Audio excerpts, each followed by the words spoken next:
So how about this one? Okay. How about this one? This is a good question, I think. What is the most grievous offense you have to deal with on a day-to-day basis from others? Gets under your skin, rudeness. Okay, so I've had in this day that we are recording, I've had experiences like this where I'm just like psychically screaming at somebody. The first instance on my commute to work today, the guys that don't move out of the way of the subway doors, and they give you. So they're just standing there with their back to you. The doors are open, and they have allotted you half of the doorway that they have been unable to spread themselves out over. And, there's no point in engaging with them, because all they're going to do is just spew their insanity and ignorance at you. And it's just going to, and nobody on the train is going to come to your defense. No one's going to be like, oh, yeah, you're right. You shouldn't block the door. But they do it. And then I was on my lunch break, and I go to the same place every day for lunch, and I'm sitting there in my spot. I'm looking out the window.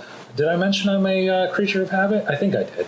And I'm sitting there, and I watch a guy double park his van in a one-lane 8th Street. You know how it gets real skinny? Sure do. And it's one lane. He double parks his van. He gets out. He comes into the restaurant I'm in, waits in line, orders, waits for his food to get prepared.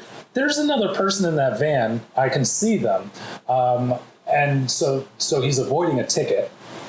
So as they're running interference. He gets his food. He comes back out. They sit in the car and eat the entire meal double parked on a one-lane road. Okay. I understand. Just people not being aware that there's an entire world around you. Or not caring. Or knowing and not caring. I choose to frame it in such a way that it gives me emotional satisfaction to think that they must have such a pathetic and powerless life that this is their opportunity to exert some sort of free will over someone else. And it's so sad that is the level of which you can affect another person. That's what it's come down to. You're not even scraping the bottom of the barrel. You're coming up with like chunks of wood from the bottom of the barrel. I was getting off the subway the other day, and it was very crowded, as the subway is.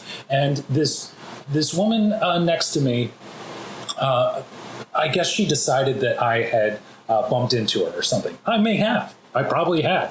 It was crowded. But we're going down the stairs. She proceeds to start kicking me in the back on our way down the stairs. And I, of course, turn around. I keep moving because there's a whole hell of a lot of people around. I keep moving, but I look back at her and I give her the stink eye. And she says to me, "Payback's a bitch." And all I could say to her is, what kind of pathetic, terrible person are you? She goes into like leadership meetings or something, right? Yeah, no, you can't possibly. This is my chance. I need to exert this over him. What sad, pathetic life? I tell you, it's a tit for tat, claw at each other's back type of life you live, and I don't understand what is the benefit. What good does this do for you? And they just don't see life like that, and they live in a different latitude. We're all roommates in this city, and you have to be a good roommate, or you're going to make it miserable for us all. I have to be honest, it used to be things like mispronouncing, or it used to be like the differences in growing up in the South versus the North. There's little idioms that are different. Like, for instance, when I first moved to New York, hearing people say next online drove me crazy, because in Miami it's next in line, and I would say I'm not surfing the web. But like but now like I don't. I've been here so long now that it doesn't bother anymore. The thing that is a really grievous offense now are people whom are so attention seeking, and they're so like they need all the spotlight to themselves. So much so that in conversation, they won't even stop to ask you a question about yourself. It's all them and how great they are. Like, if I'm having a conversation with someone and you don't care, and you don't stop to ask me about myself, you're just a place marker. Immediately, I write you off. Immediately. That's happened on dates. It's happened with colleagues. It's happened like with if I immediately write you off. If you are so self-centered that you can't ask the person you're having a conversation with, if you my only reason to be sitting across from you is to have someone listen to you speak, then no. Then that's a person I want nothing to do with. I have no room in my life for people like that. Zero. Okay. I can't agree with you more.